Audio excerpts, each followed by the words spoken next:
When you first launch computer control, you'll notice that a faint circle is following your gaze. This circle is called the trace, and with it you select the area you want to interact with first. This is actually a key difference with other interaction software. In previous interaction software, like Windows Control, the user has to select the function first, like left click or double click, and then they could select the area where they want to interact with.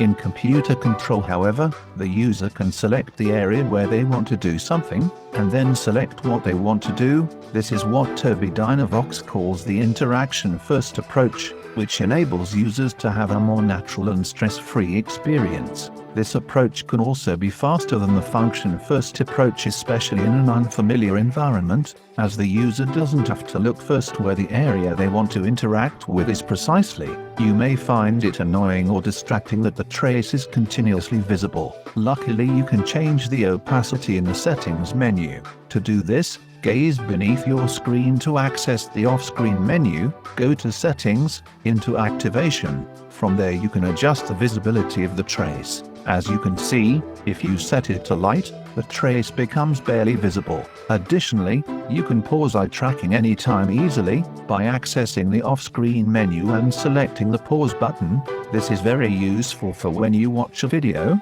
or are reading something. For the purpose of this video, I'm setting this to dark so it is easier visible, but when I'm using computer control normally, I set this to light. In the settings menu, in the activation section, there are two other settings I want to mention. First, the fixation time. With this setting you can set how long it takes to fixate on an area with the trace, how long you need to focus on a specific point before computer control acknowledges you want to do something on that point. And the second one I want to mention is the dwell time for the buttons. In other words, with this setting you can adjust how long it is going to take a button of computer control to be selected, though this has no effect on the keyboard dwell time. This is a very important setting to know about. In the beginning you want to set this dwell time fairly slow. A slow dwell time on the buttons is going to make it possible to get familiar with the position of everything. And as you get more and more familiar, you can set the dwell time faster, which is going to enable you to do things faster. In the very beginning I had set this on medium, which is around 1 second. Now, a year later, I can use it comfortably at about 350 milliseconds. But for the purpose of this video I will leave this at 600 milliseconds so you can easily follow what I do.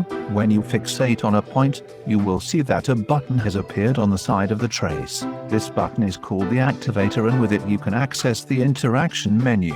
The Activator appears always at one of the 4 places. On which one of these places it is going to appear depends on where you look on screen. It is always facing the center of the screen, as you can see. Knowing this will enable you to go into the interaction menu that much faster. Onto the interaction menu. When you fixate on an area you want to interact with and go into the interaction menu, you see a bunch of buttons. This can be overwhelming at the beginning.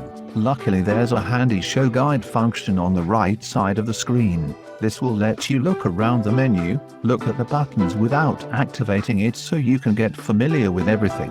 As you use computer control more and more, you will memorize the positions of the buttons and thereafter be much faster. So, it's definitely beneficial to take as much time as needed to explore the UI of computer control. We are now going to go over each button to see what they're for.